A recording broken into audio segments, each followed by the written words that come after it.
champagne. A son was born again. A genius untamed.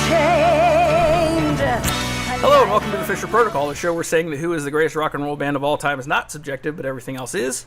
Please take a quick second to like, subscribe, and share us with your Who-minded friends. The Who is a passion of ours, and this is more of a personal journey, and no money is made from these videos, so liking and subscribing lets us know we're not alone in Wholand.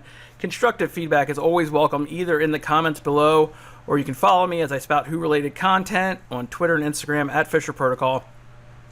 I am Ethan. Today I'm being joined by Betts and Angie. Tom is on assignment for a bit. He'll be back. We do not claim to be experts, just fans who like to talk about the greatest rock and roll band of all time, The Who. Hi, guys. How's it going? Hey, doing all right. So, Angie, welcome back. Hi. Happy to be back. It's been so long since we had you on.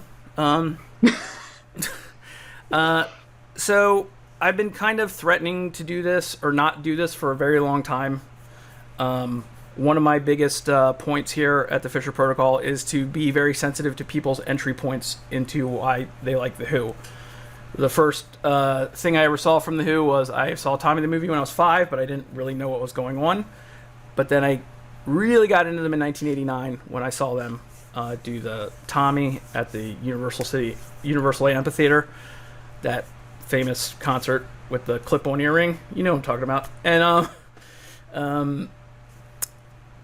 so that 1989 Who has always been my entryway into The Who, but for a lot of people, it's Tommy the movie, which I want to come out and say right now has not been my favorite thing, and I've been loath to talk about it here because I know so many people love it. I don't want to, yuck someone's yum, as they say.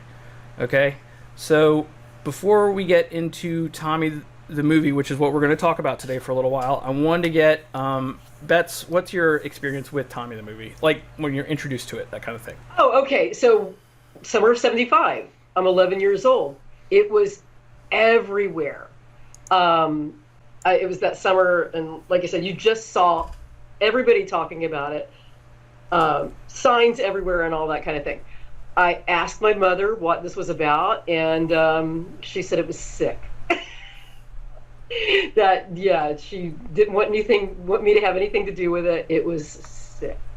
But I told you, when we talked about my Who entry point, my very first Who album was the Tommy soundtrack. I think I paid $0.25 for it at a church sale, and I had to hide it so that my mom wouldn't find it. So that was my Tommy the movie entry point. But I didn't see the movie until probably about 81 when I rented it on VHS. So there you go. I'd seen Quad and Kids, I think, first. And your first impression when you first saw it? I did not care for it. Okay. That's my first impression. I didn't like it that much. Okay. Angie, you? Okay, so for me, the Beatles were my gateway band into classic rock when I was a teenager, and then from there I got into their contemporaries, so the other British invasion groups, the Rolling Stones, the Kinks, and of course The Who.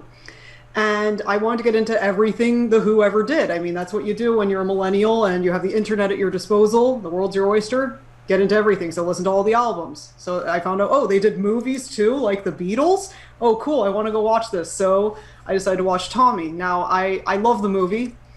So I'm just going to say that. But I think I understand why people don't like it, because Ken Russell's the director. And not everyone... His movies are just polarizing. You're either going to love it or you're going to hate it, and his movies are just so out there. On the other hand, the cast, pretty freaking awesome. What a superstar, star-studded cast they had. And definitely a lot of the versions from the movie were better than the album. Mm-hmm. But yeah, I absolutely love it. I've watched it maybe a couple times with friends. The last sentence you just said, say that again. What? The last sentence you said, say that again. I loved it. Before that. I watched it with friends. About some versions of the the versions from the movie I like better than the album. Oh, okay. All right, we'll have to think about that for a little while. I'm on Team Angie on this one. It's gonna be a debate. What? Okay. I'm on Team Angie with this one. We have our reasons. Well, I have, we'll get into it, but there's a couple songs that I really like, but except for maybe one, there's no, I would rather listen to the album or the other live versions than that one. But we'll get into all that stuff. But I interrupted you. Sorry. But yeah, like, I think one of the things I just love when bands make movies, especially based on an album, and what better way to, make a movie than one based on a rock opera. It's like a whole precursor to the music video. And one of my big blog posts, and one of my favorite ones I ever wrote, was the history of music videos before MTV. So I talked about all, like, the classic rock bands that did music videos in the 60s and 70s. And yeah, I think Tommy, it is a long-form music video in a way.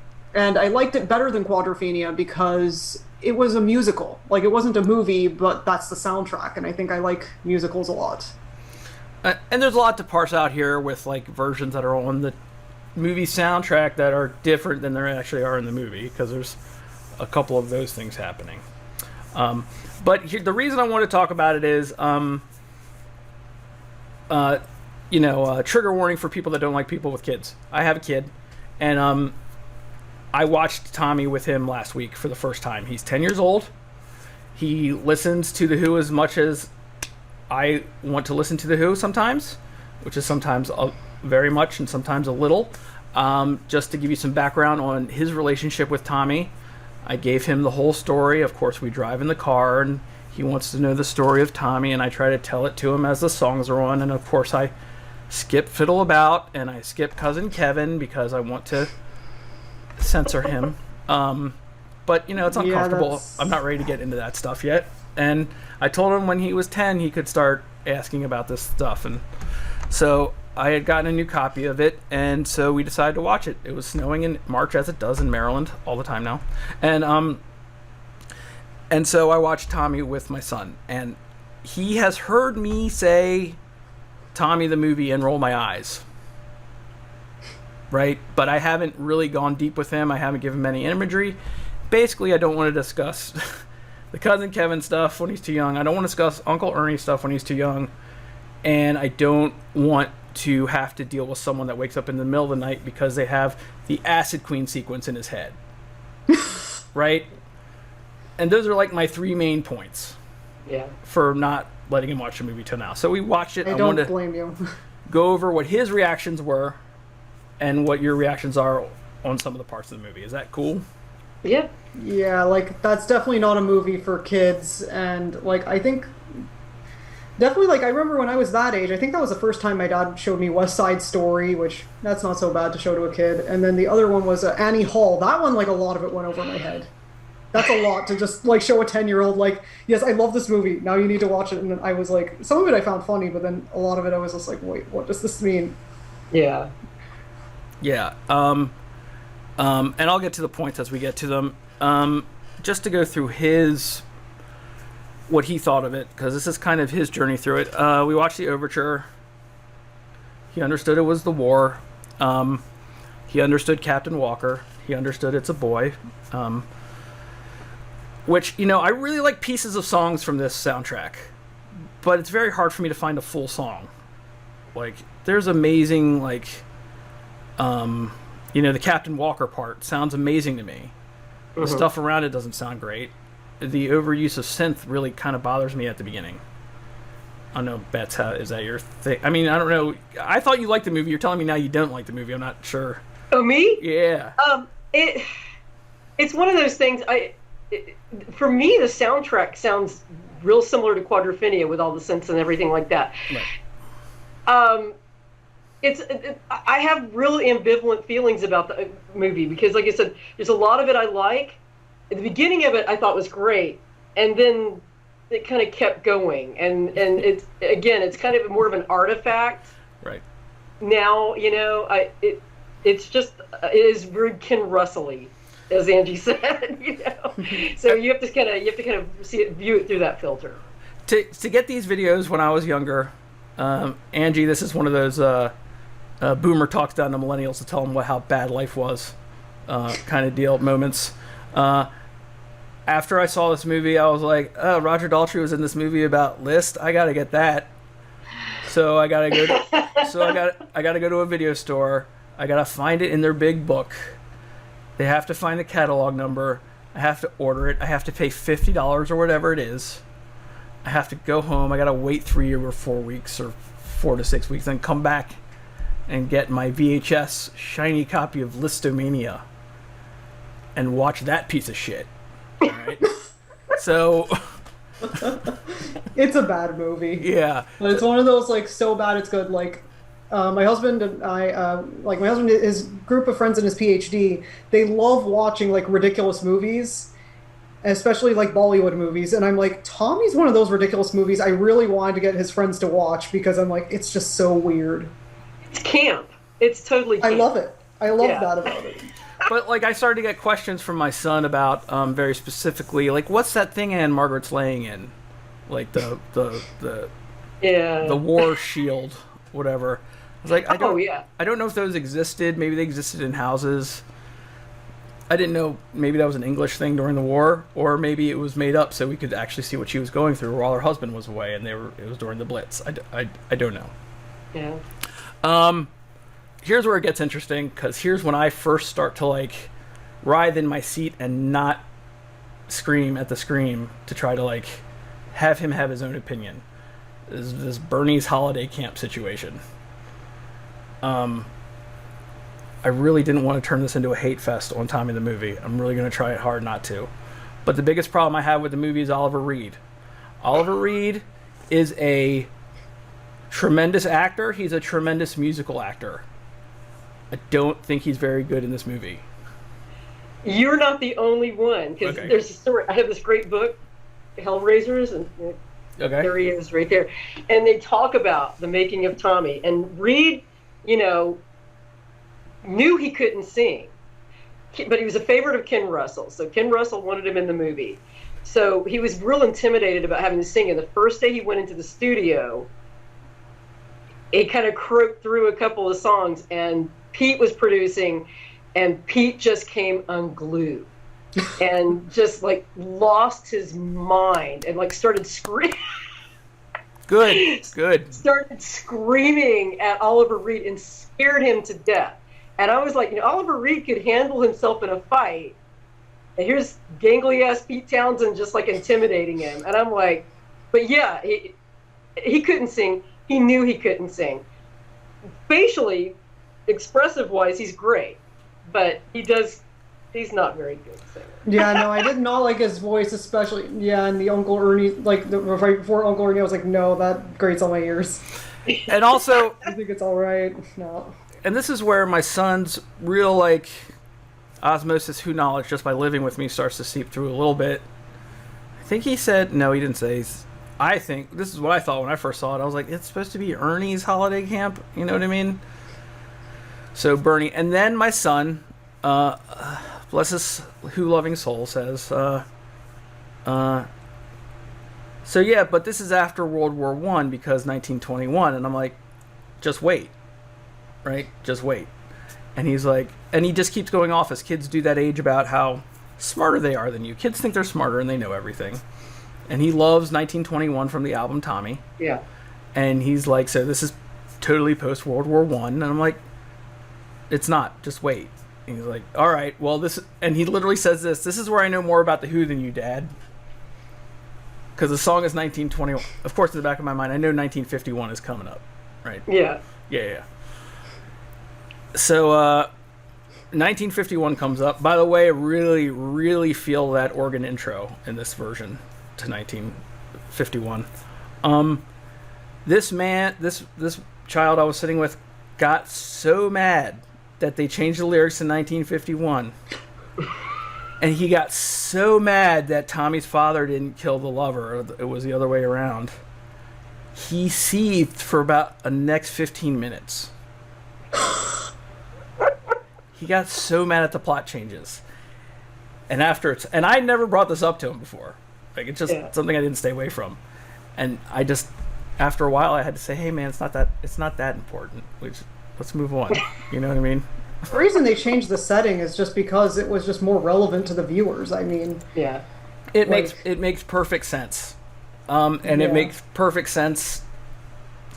All these rock stars that we love so much, they grew up in post-war England, post-World War II England. Yeah.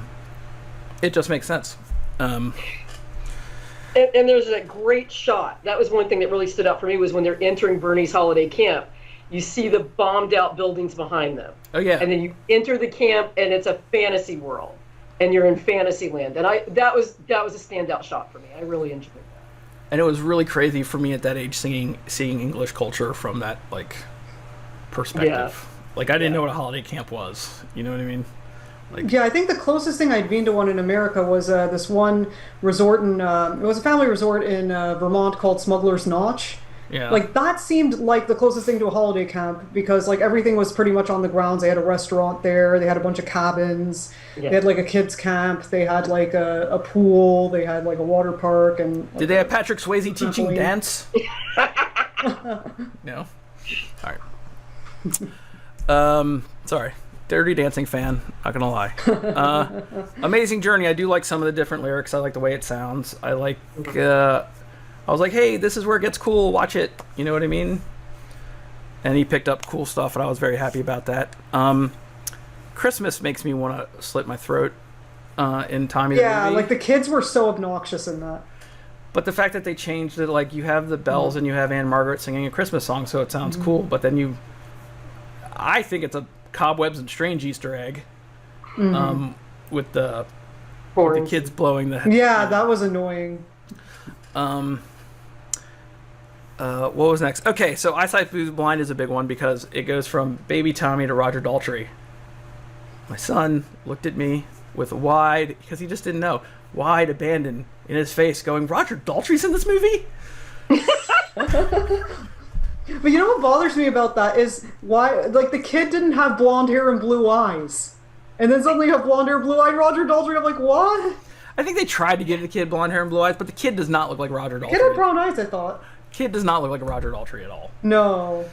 The guy who played the kid is on one of the Who fan pages. Okay. And it talks about the Christmas scene. What he remembered best about it was that Lisa Vanderpump is in it, and he crushed on her. Wow. But that's just an aside. Yeah. That's cool. Wow. Yeah. No, but there's a new movie on Netflix called The Adam Project, and where they have a kid who's supposed to be Ryan Reynolds in the past, and the kid looks like him and he talks just like him. So I think they could do that. Anyway, I'm really not trying to criticize the whole thing, but he had some questions that I was very curious about because I didn't know how to answer them. Why Marilyn Monroe? He's sitting there why is it Marilyn Monroe? And at some point you have to get into symbolism and what the song means. And he hadn't really heard the song before either, or at least not this way. But he was very excited to see The Who. This is the first scene where you have The Who, right? Yeah. And after a while, you find yourself as a dad. If you go down this road, you have to go down this road of him just seeing a woman means that he can get cured if he's got the right kind of woman who has her stuff put together in the right spot. Right? That's what the Hawker is. Uh-huh. He's based in the album and in the picture I saw of him, which was Richie Havens as him in the 1973 orchestral, and it's Richie Havens in this big hat with this feather. You know what I mean? So I didn't get into all that with him. He just wanted to know why it was Marilyn Monroe. I do want to shout out the movie for using people with special needs and not having actors do that. Yes. But my question is, and Beth, you just watched it last night. Yes, I did. You have Eric Clapton doing a lackluster performance. Black hole of personality, that dude. Yeah. Yeah. That's the thing. Eric Clapton, he's only good in a band. The Yardbirds, Cream, Blind Faith, Derek and Domino's, fine. By himself, no. I like some of that 80s Eric Clapton, I'm not going to lie, but, I like some of that Live Aid energy Eric Clapton. But you have this other guy for the second part, which she's got the power to heal you and doing with the things. Arthur Brown. Who's that now? Arthur Brown is the crazy world of Arthur Brown. Okay. Yeah, he produced him. And Arthur Brown brings it. He's so good in that role. Well, I gotta say too, Pete's selling it. I mean, Pete's has little bare feet and he's doing his thing, and John's just sort of. John's just there. John's yeah, I can do this. And I'm trying to let let Micah know that that's Keith Moon, but you're going to see him play someone else later. All right, so I told my son this is the best scene in the movie coming up, and I still believe the Acid Queen is the best scene in the movie. It's pretty great. Yes. It's all down to Tina Turner. Oh, she did amazing. 100% down to Tina Turner. Yeah. It only got sketchy with him because of the outfit, the metal outfit.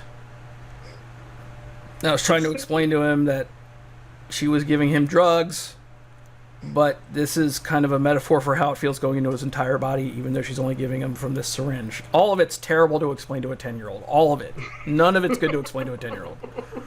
No matter how you slice it. I just let him look at it. You know, he was not scared. He was just like, snakes are cool, you know. A bit creeped out by the euphoric faces of Frank and or he's not Frank, is he Frank? His father. Yeah. Right. Yeah. So, and then that's when he wanted me to get into how the pinballs made the bombs at the beginning of the movie. Like, you know, cool. Yeah. Did you like the Acid Queen, right, Angie? Yeah. No, that was great. I'm always curious though. Sometimes I wonder what would it have been like if David Bowie was in there, but I don't think I could imagine anyone else as the Acid Queen except for Tina Turner. Yeah, She owned that role. She owned it. She owned it, and I don't know if you've watched any concert, you know, later concerts of her doing it, like when she has her big stadium concerts. But they're amazing. There's a Won't Get Fooled Again intro while she walks around the stage, and then she goes into the Acid Queen, and she's got her whole different version of Acid Queen, which Ike produced, which came out at the same time. You know, and one thing I really wasn't aware of growing up until very recently is the absolute Hollywood machine that was going around this movie. Oh yeah. I've recently found those clips from the party, those live television premieres, and I don't know if you guys saw this. I posted this a while ago. This Anne Margaret special, where her and Tina Turner danced on television. It's like one of these really old, like 70s variety shows, the Anne Margaret Variety Hour, with special guest Tina Turner. It's kind of interesting. Yeah. If our viewers have not seen the premiere party, please watch it because it is absolutely the most 70s thing ever. Yeah. I mean, it's crazy. Like, there's a whole interview with Waylon Flowers and Madam. Oh yeah, Madam from Solid Yeah. Gold. Can you send me a link to this? Because I'm like, I have not watched this. You kind of have to see it. It's like David Jansen, who was a star of like TV shows in the 70s. They interview him. He has no idea what he's doing there. It's really 70s. And there's a bit where Elton John shows up on the red carpet and gets swarmed. And it's kind of spooky for a minute because the fans just like break the barricades and then they cut to the party. But it's very, very 70s. Very 70s. Well, Bets, weren't you saying that, were you the one that told me about 2% of all the music that year? Was that you? That 2% of all the music in 1975 had something to do with Elton John? Probably. 2% of all the music sold in 1975 had something to do with Elton John. Well, what's wild is that premiere party thing that they showed. There's like a 15-minute long interview with Elton John. He's recording Captain Fantastic and the Brown Dirt Cowboy, and he's talking all about that. And it just takes you kind of out of Tommy, and now it's the Elton John show for a little bit. But, Yeah, because he's just the biggest star, and he was. And he talked Rod Stewart out of being in the movie, which is some. He was supposed to be in the movie? Yeah, because he played the local lad or whatever on the 73 album. Yeah. Have you ever heard that, Angie? The 73 choral? Not the 73 album. I haven't heard that one. All right, I'll have to make sure you get that.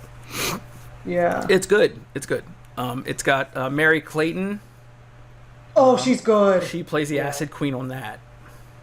It also has Stevie Winwood as Captain Walker and Richard Harris. You'll love this. Richard Harris is the Doctor. I think you'll like it. Cool. Is he better than Jack Nicholson? We're not quite there yet. Okay.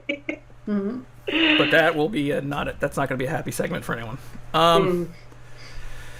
All right, Cousin Kevin, I could give or take. It was fine, you know, trying to explain to my son, you know, sadomasochism wasn't really a thing I was into, so we just watched it.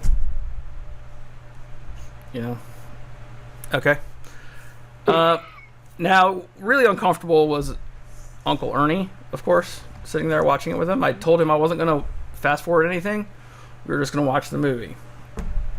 So I had to do a little talk there, and really just Frank and Nora's absolute worst parenting on display here, of course, because, oh, hey, I think you molested my child, I'm going to burn your paper, but you're still going to be able to hang out. Well, it's like they're like, do you think it's all right to leave the boy with Uncle Ernie? And I'm like, look at Uncle Ernie. Look at him. He's disgusting. But there they go off and leave him with Uncle Ernie. It is what it is. Sparks, we both really liked. I really liked the journey of Sparks. Yeah. They did something really good with that. I even like the way they did something with, do you think it's all right to leave Tommy by the mirror? Like, I mean, you really don't care. You let him be with a pedophile, but it's cool to, whatever. Yeah. I draw the line at mirrors. Yeah, I draw the line at mirrors. The worst thing about Uncle Ernie is at the end of it, they like drop out all the sound and it's just him breathing, and you hear like springs boinging. Oh. And you're just like, all right, that's cool. Whatever. Yeah. Kind of gross. Pinball Wizard is great. It's like the second best thing in the movie. Oh, the best scene. Yeah, the best scene. That's where Angie and I agree, because I came off Elton John's version better than the Who. Absolutely, and the fact that the Who are miming to Elton John's band is insane. But that's Elton John steals the movie for me. Absolutely steals the movie. That version it's better than the Who's. I mean, no wonder it was in Rocket. Like that song was in Rocket Man. Yeah, like absolutely. That version is the best. I've seen Elton John, I want to say 7 or 8 times, and except for 1 or 2 of them, Pinball Wizard has been like a main big centerpiece of the whole thing. Yeah, and it's been really amazing. I like that they brought in his own band. I am not 100% sure if that's actually Pete playing over it at the end. I think it is. There is definitely a track where you hear him playing that he's playing right next to, the disciples lead him in. I think that is Pete playing on there. I want to think so. I don't know for sure. I'm sure someone will tell me. I'm sure someone knows. But yeah, I love it. It's iconic. I had that bobblehead from seeing Elton John do the red piano. That Pinball Wizard bobblehead, and a cat broke it. Ah! Yeah. Oh no. And I like at the end, there's a little I can't explain situation. Yeah. Oh yeah. Yeah. I love Davy Johnstone. I love when bands do those throwback things and they reference their own music. Yeah. And it really makes me think of when the Who did Saturday Night's All Right for Fighting, and they did Take Me to the Pilot at the end. Yeah. I really love that, and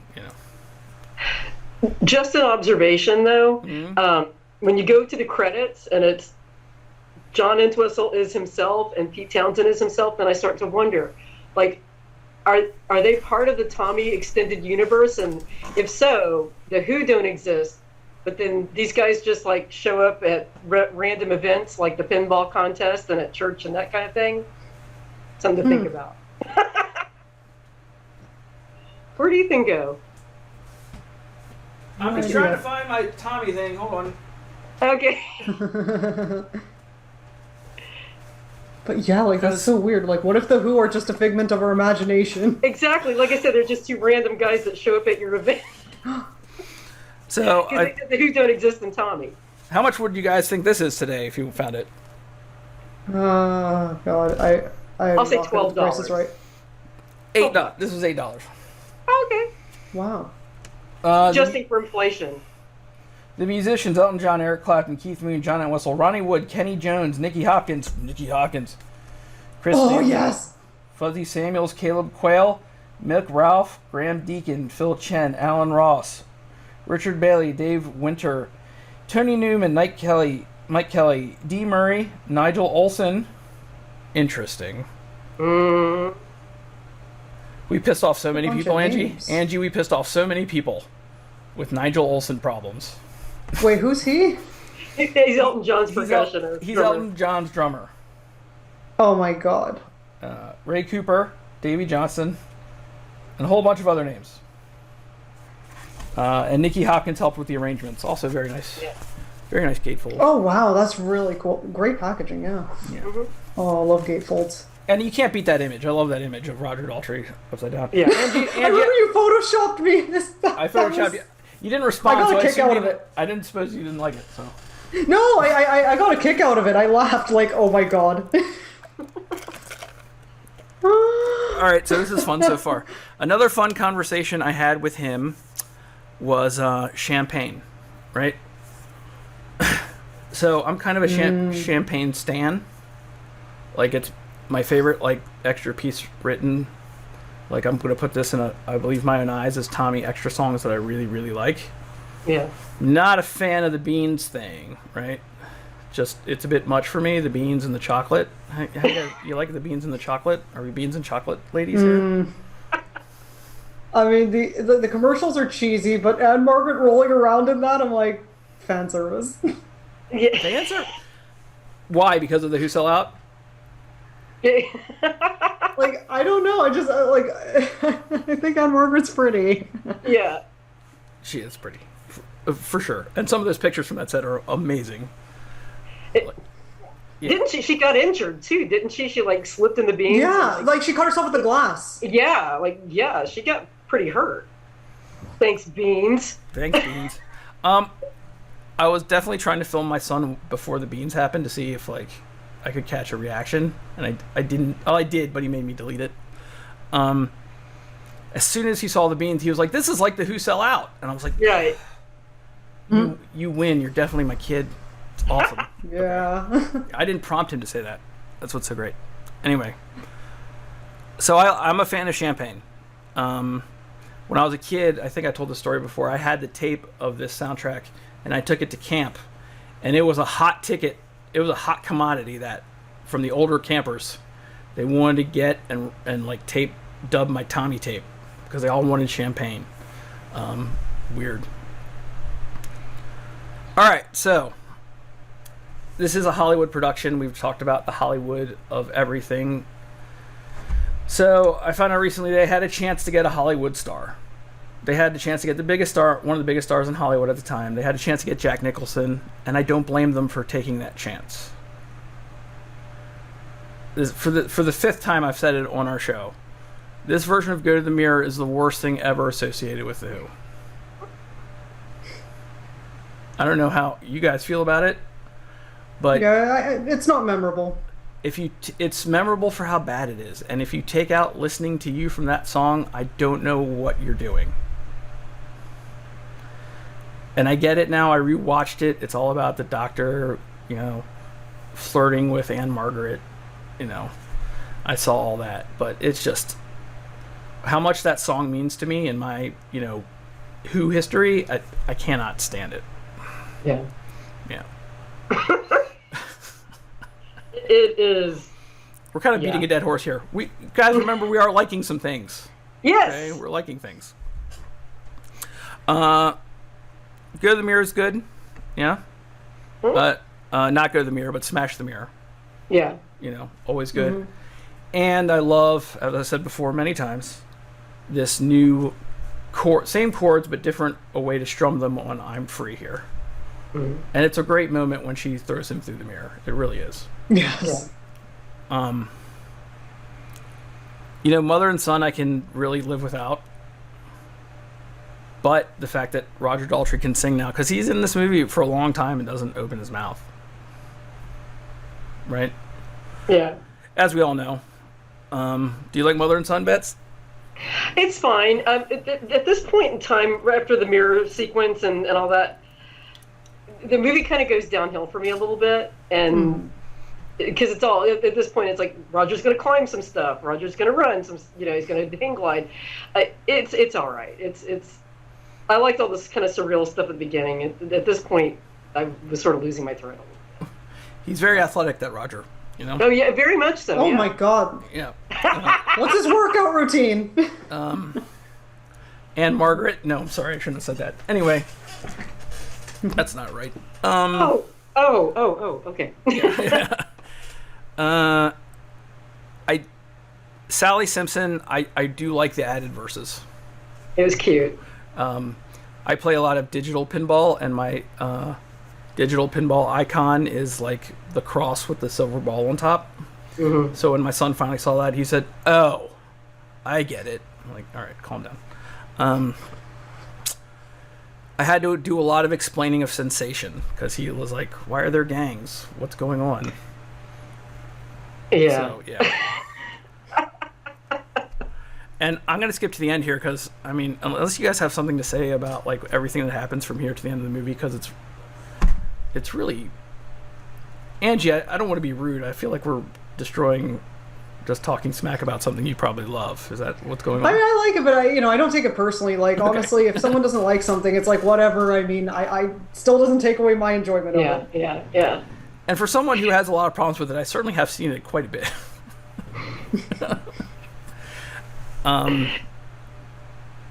We can talk about Keith on the organ. That was really. Oh my god, that was funny. The Tommy's Holiday Camp. Yeah, he's adorable. He's adorable in that scene. On He Facebook, really I actually have my workplace as Tommy's Holiday Camp. Yeah.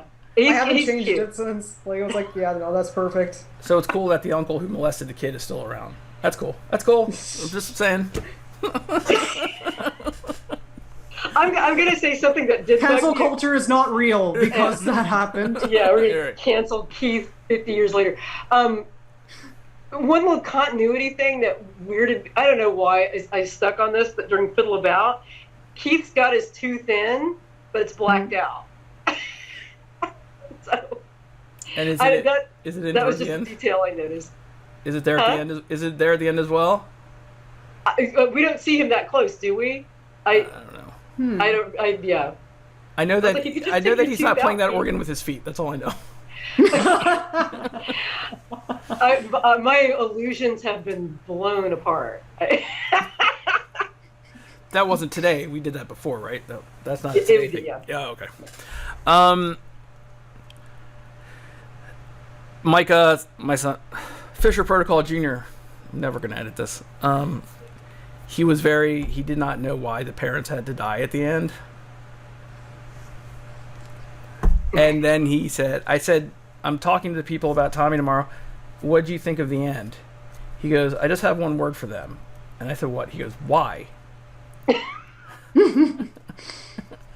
Because that's drama. And I said, that's how Pete Townsend writes stories, buddy. He writes Yeah. amazing music to them, but he doesn't have an ending, and that's kind of it. You have to just imagine it. Yeah. I mean, I like ambiguity in my stories, but this is ridiculous. You know, I guess it opens the door for all the fan fictions. Ooh. I don't know that there are fan fictions out there, and I don't want to know if there's fan. Yeah, fiction. I don't want to know either. I'm like, no, maybe we shouldn't touch this one. Okay. So I like to rate movies on two scales, as a movie or as a Who movie, right? And usually when I do these, I don't do them with Who movies because they don't always rate 5. So as a Who movie, it's 5. It's all the Who. It's all Tommy. As a movie, I'm giving this about a 1.5, 2 stars. What do you guys think? I'm not that harsh. I'll give it a 3 as a regular movie. As a Who movie, give it probably a 3. I guess I'm going to just go with like school grades. I give it as a Who movie A, and then as a movie itself, I'd say a B. Okay. Because some of the plot stuff, like, some of the stuff, like, there are some obnoxious things now that you think about it. Yeah. But you I mean, it's can't. definitely not perfect, but it's still a good movie as far as, like, a band movie. You certainly can't knock it in Who terms simply because if it brings more people to the Who, that's kind of what my main thing is. Yeah. And if it does Right, we that, need a larger community. we do, because, I got these Zeppelin can't fucks just have the fucking with me every same- day, right? Few people. We can't have the same few people just, okay, well, that's the Who community. No, I mean, we need more people fangirling. And we need some more people like the heroes that were in our comment section a couple weeks ago. That there was a Rolling Stones Who breakout in the comment section a couple weeks ago. And man, that was fun to watch. It was fun to see Oh someone. my god, they probably would have hated my tweet where I called the Who the ossified Rolling Stones. See, but but they're not going to be on Twitter because they're just on YouTube making comments there.